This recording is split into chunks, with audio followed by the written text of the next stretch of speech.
오늘 오이코스 성경 읽기는 사무엘상 4장에서 7장까지입니다. 오늘 새벽에 같이 나눌 말씀은 사무엘상 4장 1절이 되겠습니다. 다 같이 한 목소리로 읽도록 하지요. 사무엘의 말이 온 이스라엘에 전파되니라. 이스라엘은 나가서 블레셋 사람들과 싸우려고 에벤에셀 곁에 진치고 블레셋 사람들은 아벡에 진쳤더니. 아멘. 여러분, 오늘 읽은 말씀 그 앞부분에 다시 한번 보시면 사무엘의 말이 온 이스라엘에 전파되니라 이렇게 했습니다. 말이라고 하는 것은 바깥으로 퍼져나가는 거죠. 쏘아버린 화살을 되돌릴 수가 없고 흘러간 시간을 다시 찾을 수 없는 것 같이 한번 입 밖으로 낸 말은 주워 담을 수 없다, 그렇게 말합니다. 왜냐하면 말은 한번 하면 퍼져나가는 힘이 있기 때문이에요. 그래서 내가 골방에서 혼자 속삭이는 말 같아도 어떻게 그렇게 바깥의 사람들이 아는지 말은 전파되는 힘이 있습니다. 여러분, 옛날에는 그 전파되는 속도가 굉장히 느렸겠지만 지금은 SNS를 통해서 조금 기침만 해도 지구 반대편 사람까지 다 알 정도로 굉장히 빠른 속도로 퍼져나갑니다.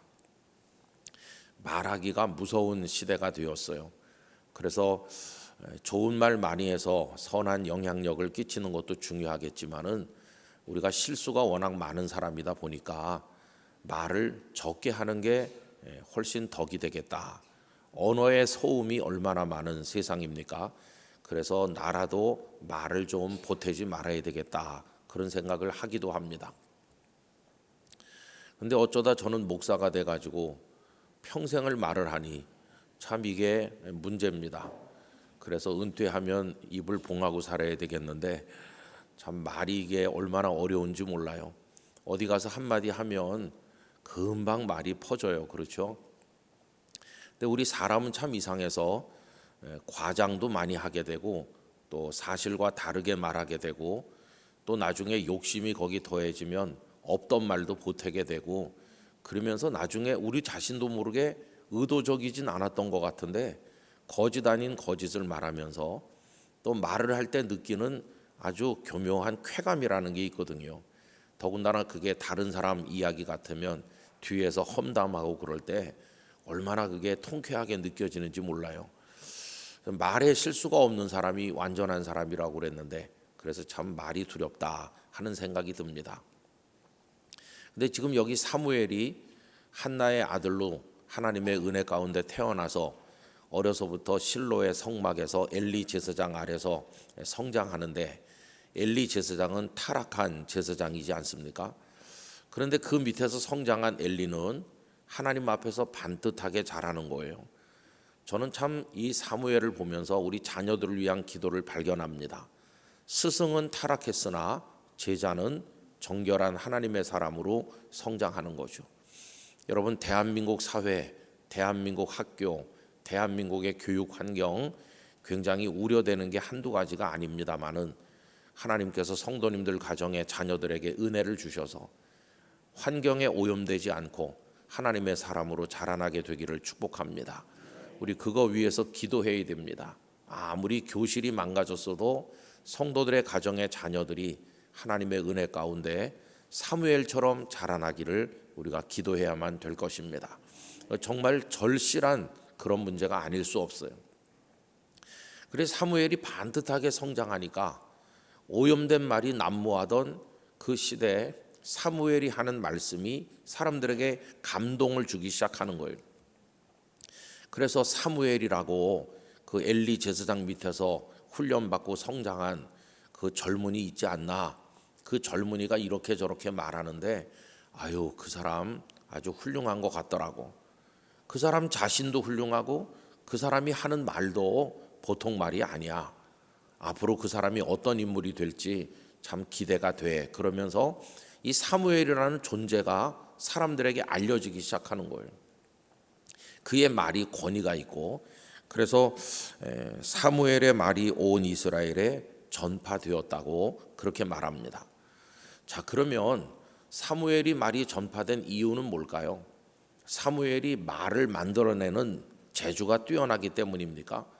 그가 언어 능력이 출중해서 그렇습니까? 그렇지 않아요. 사무엘의 말은 사무엘이라는 한 사람의 말이 아니고 그건 하나님께 받은 말이기 때문에 그 말이 권위가 있는 거예요. 여러분, 오늘 4장 1절 읽었는데 그 바로 앞에 3장 21절 말씀, 3장 21절 말씀 우리 같이 읽어봅시다. 여호와께서 실로에서 다시 나타나시되 여호와께서 실로에서 여호와의 말씀으로 사무엘에게 자기를 나타내시니라. 아멘. 그 실로의 성막에서 하나님을 바라보는 사무엘에게 하나님께서 뭘로 나타나셨습니까? 말씀으로 자기를 나타내셨습니다. 이미 우리가 3장 그 앞부분에서 본 것처럼 어제 새벽에 최재선 목사님 말씀한 것처럼 하나님의 말씀이 희귀하고 이상도 잘 보이지 않던 하나님의 계시가 이렇게 다 끊어져 버린 그런 어둠의 시대였지만 하나님께서 사무엘을 부르시잖아요. 사무엘아, 사무엘아. 엘리 제사장은 제사장인데도 부르질 않으셨어요. 엘리는 하나님께 부름받아 본 적이 없기 때문에 하나님께서 사무엘을 부르신 걸 처음엔 깨닫지 못했어요. 영적 경험이 없는 이 사무엘이 제사장님 저를 부르셨나요? 하니까 아니다, 내가 너를 부르지 않았다. 이러다가 나중에서야 하나님이 이 아이를 부르셨나? 이렇게 늦게서야 깨닫게 되죠. 근데 하나님께서는 계속 사무엘을 부르셨고 그에게 말씀하셨어요. 근데 엘리에게는 아무 말씀도 안 하셨어요. 그 다음날 이른 새벽에 엘리가 사무엘을 만났을 때 어제 하나님께서 너에게 뭐라고 말씀하셨느냐고 물어보잖아요. 여러분, 제사장이라도 하나님의 음성을 듣지 못하는 제사장은 어린 아이일지라도 하나님의 음성을 들은 이에게 물어볼 수밖에 없는 거예요. 여러분, 신분이나 환경이 은혜를 결정하는 게 아니고 하나님께서 은혜 주시고자 하는 자에게 은혜를 주시는 겁니다. 그래서 사무엘에게 은혜가 임한 거예요. 그때부터 하나님께서는 말씀이 희귀하고 이상도 보이지 않던 그때 사무엘에게는 계속 당신의 뜻을 말씀하셨어요. 3장 21절도 그런 거죠. 여호와께서 말씀으로 사무엘에게 자신을 나타내셨다. 사무엘의 가슴 속에는 하나님께 받은 말씀이 가득하게 차 있는 겁니다. 그러니까 사무엘이 나가서 사람들을 만나서 이렇게 저렇게 얘기하는 게 사무엘 개인의 이야기가 아니라 하나님께 받은 말씀이기 때문에 그 말씀에 권위가 있고 그 말씀이 전파되어 퍼져나가는 거죠. 여러분, 전파되는 말 속에는 사람들을 낙심시키는 말도 있고 같이 오염되게 만드는 말도 있습니다. 그러나 사무엘에 전하는 말은 하나님의 말씀이기 때문에 백성들에게 소망이 된 것이. 요즘에 우리나라 정치하는 분들 보면 참 안타까워요. 왜냐하면 말을 좀 품위 있게 해야 되는데 사실 조선시대가 그렇게 썩 좋은 시대는 아니었는지 모르지만 조선의 정치는 양반 사대부들이 했습니다. 양반 사대분들은 옛날부터 사서 삼경을 읽으면서 교육을 많이 받은 엘리트 계층이죠. 그 사람들이 자기들의 권익을 위해서 일반 백성들을 학대한 거는 아주 잘못한 것이지만 조선의 사대부들은 그래도 교육을 많이 받은 사람답게 그래도 글이나 말이 품위가 있었어요. 그렇게 정치를 하면서 싸워도 그 사람들은 선비의 어떤 최소한 지켜야 될 품이라고 할까, 이제 그런 걸 지켰다고 하는 기록 같은 것들을 우리가 볼 수 있습니다. 그래서 옛날에는 정치하신다 그러면은 상당히 교양이나 인격에 있어서 출중한 사람이 정치한다고 다 그렇게 생각했어요. 교육을 많이 받은 사대부고 존경받는 학자들이 정치 일선에 나서서 판서도 하고 정승도 한다 이렇게 생각했던 거죠.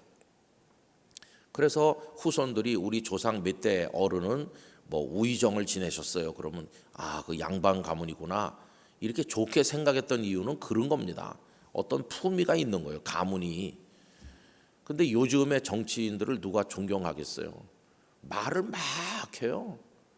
학생들이 보고 배울까 봐 겁나는 그런 말들을 막 쏟아내고 또 그런 거일수록 자극이 돼가지고 널리 사람들의 입에 퍼져나가요. 입에도 담기도 부끄러운 그런 말들을 얼마나 많이 하는지 몰라요.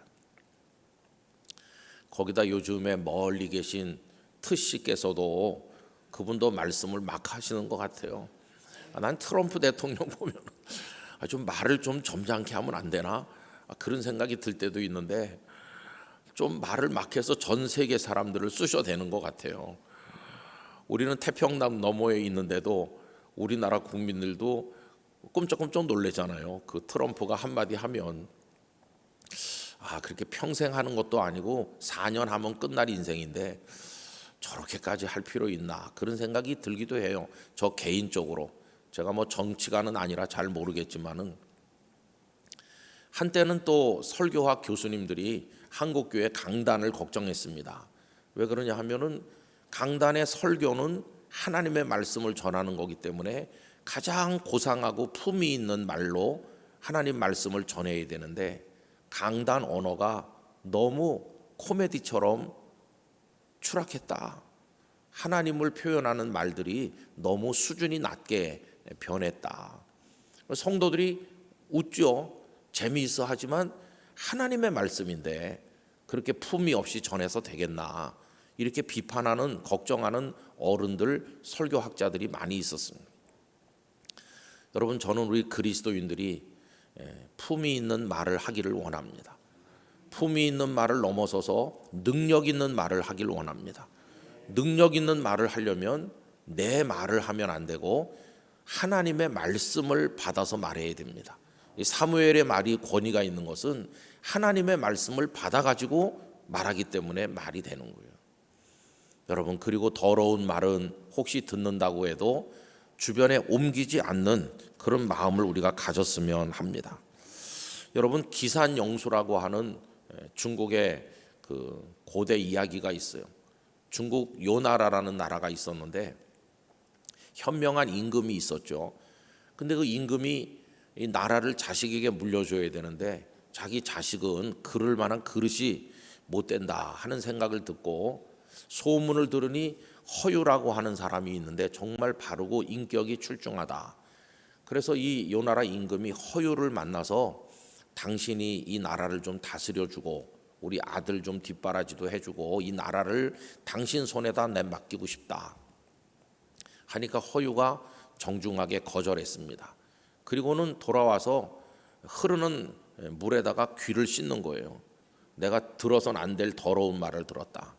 권력이 나를 유혹하는구나. 그래서 귀를 씻고 있는데 그의 스승인 소부가 망아지 한 마리를 끌고 이렇게 올라오다가 자네 거기서 뭐 하고 있나? 듣지 못할 말을 들어서 귀를 씻는 중입니다. 그러니까 꾸중했대요. 자네라는 사람이 세상에 있는 줄 아예 몰랐으면 임금이 찾아오지도 않았을 텐데 자네라는 존재가 세상에 알려진 것 자체가 벌써 이게 은근히 자네를 자랑한 거 아닌가. 그러면서 자네가 씻은 그 물에다가 우리 망아지를 물 마시게 할 수가 없네. 그러면서 허유가 귀를 씻은 곳보다 더 올라가 가지고 깨끗한 물을 망아지에게 마시게 했다는 거예요. 짐승이지만 오염된 물을 마시게 하면 안 된다. 그래서 그 소부와 허유의 이야기가 전설같이 전해지는데 그 기산영수라고 거기가 아름다운 풍광을 이야기한다고 합니다. 참 현실적이지 않을 정도로 여겨지지만은 어떤 사람들은 듣지 못할 말을 들으면 귀를 씻고 이랬는데 오늘 우린 그렇지 못해요. 듣지 못할 말을 들으면 돌아서자마자 남에게 옮겨요. 그래가지고 빠르게 전파되게 하고 카톡에다 막 올리고 그래요. 여러분 그 어디서 보고 들으신 좋은 얘기든지 나쁜 얘기든지 그냥 내가 혼자 보든지 아니면 그저 가족에게나 알려주든지 해야지 사방에 알리는 거는 좀 문제가 있어요. 알려도 좋은 거는 하나님 말씀뿐이니까 그 외에는 뭐 떠도는 얘기 누가 이랬다더라 저랬다더라 그런 얘기는 그냥 우리라도 이렇게 우리 선에서 멈추게 해야 되지 않겠습니까? 전 우리 영락교회 성도들이 어디 가서 이웃들과 지내시든지 여러분들의 선한 말이 퍼져나가길 원하고 또 제일 중요한 것은 영락교회 강단에 하나님께서 많은 말씀을 내려주시고 영락교회 강단을 통해서 임한 말씀이 우리 한국교회 모든 성도들에게 퍼져가는, 그래서 말씀의 권위가 있는, 상처받은 이들을 위로하고 혼란 중에 있는 이들에게 갈 길을 알려주는 우리 영락교회가 그렇게 쓰임받게 되기를 간절히 바라는 것입니다. 우리 목사님들에게 바른 하나님의 말씀을 말할 수 있는 말씀의 권능을 주시도록, 그러기 위해서는 하나님 말씀 먼저 받아야 되겠죠. 사무엘이 먼저 받고 가서 말하는 것처럼 우리 교회 설교자들이 다 그렇게 될 수 있도록, 또 우리가 모두 그렇게 될 수 있도록 여러분 기도하시기를 간절히 바랍니다. 그래서 우리 대한민국이 진리로 좀 많은 사람들의 마음이 치료도 받고 또 채워지고 힘을 얻고 거짓된 것 속에서 하나님의 진리가 꽃을 피우는 그런 역사를 이루는데 우리가 쓰임받게 되기를 간절히 기원합니다. 오늘 잘 준비하셔서 내일 사순절 또 한 주일을 우리가 맞이하게 되는데 영광스러운 예배 하나님 앞에 올리게 되기를 간절히 바라고, 영덕 의성 그쪽의 산불, 지리산 쪽의 산불 굉장히 충격적이죠. 여러분 재난이 다 너무 가까이 있습니다. 또 어제는 미얀마 그 만달레이에서 7.7 지진이 발생했는데, 그 만달레이 근처는 제가 부산에 있을 때 선교하러 많이 다녔던 곳이고, 그 일레 지역에 수상 가옥이 있는 거기서도 멀지 않은 곳인데 피해를 많이 본 것 같더라고요. 지구촌이 재앙으로 펄펄 끓고 있습니다.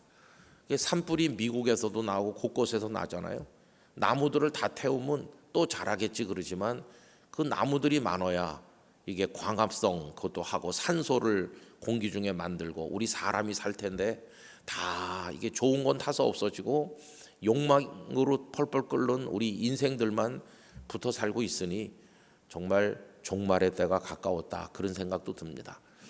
여러분 그럴수록 우리 깨어서 기도하고 하나님의 말씀 붙들고 반듯한 신앙 생활하면서 하나님의 사람으로 하나님의 인도를 받게 되기를 간절히 기원합니다. 고통하는 세상을 위해, 이 나라를 위해서 많이 기도해 주시길 바랍니다. 이 와중에 우리나라는 대통령도 없으니 참 너무나도 안타깝잖아요. 눈물로 기도할 때 하나님 우리를 불쌍히 여겨주실 줄로 믿습니다. 기도하겠습니다. 아버지 하나님, 새벽마다 깨워주시는 하나님의 은혜를 감사하고 깰 때의 주의 형상으로 만족할 수 있도록 하나님을 우러르게 하시니 감사합니다. 하나님을 바라보면 늘 감사뿐인데 조금만 눈길을 아래로 하여 세상을 보면 화나는 일, 절망되는 일, 속상한 일들 뿐입니다. 산불은 왜 났는지, 왜 전쟁은 끝나지 않는지, 왜 세계적인 지도자들은 그렇게 마구 이야기하고 전 세계 백성들을 불안하게 하는지, 도대체 무엇을 위한 것인지, 그리고 세계가 망가져가는 모습을 보며 안타깝기가 이를 데가 없습니다. 인간됨을 잃어버리고 동물 수준으로 전락해가는, 욕망이라면 창조 질서도 버리고 불구덩이로 달려가고 있는 세상을 보면서 주님 말씀하신 종말이 다가오고 있음을 깨닫습니다. 그리스도인이 설 자리가 없는 듯이 보여지기도 하고 힘들고 어려운 때지만 주님, 저희에게 주님의 말씀을 주시옵소서. 주님의 말씀을 내려 주시옵소서. 영락교회 강단에 내려 주시옵시고 성도들의 심령에 내려 주시옵시고 그 말씀 받아 살고 그 말씀으로 말하며 살게 하셔서 그 말씀이 사무엘의 말처럼 우리 주변에 위로가 되고 소망이 되게 하여 주옵소서. 모두가 거짓을 말할지라도 영락교회 성도들은 진리를 말하게 하시고, 모두가 인간의 쾌락을 말할 때 우린 하나님의 뜻을 말하도록 도와주옵소서. 주여 저희를 사용하여 주시옵소서. 이 땅을 고쳐 주시옵시고 위로하여 주시옵시고 불쌍히 여겨 주시옵소서. 대한민국을 치료하여 주시옵시고 고통하는 백성, 산불로 모든 걸 잃은 이들을 긍휼히 여겨 주시옵소서. 오늘 아침에 기도할 때 저희의 기도를 받아주시고 내일 예배를 위해 오늘 잘 준비하도록 도와주시고 영락의 성도들이 가지런히 나와 어르신부터 갓난아기까지 하나님의 성호를 찬송하는 복된 주일을 준비하도록 은혜를 주옵소서. 앞자리부터 뒷자리까지 가정에 여기저기 흩어져 계신 성도들, 연약한 이들, 마음 상한 이들, 절망한 이들을 만져주시고 벌떡 일어나서 하나님 의지하고 달려갈 수 있는 은혜를 베풀어 주옵소서. 이 새벽 각 교회마다 새벽 제단을 밝히고 전국에서 기도하는 이 새벽으로 인하여 나머지 시간이 구원을 받게 하시고 이 땅이 살게 하여 주시옵소서. 모든 영광을 하나님께 올려드리며 예수님의 이름으로 기도드리옵나이다. 아멘.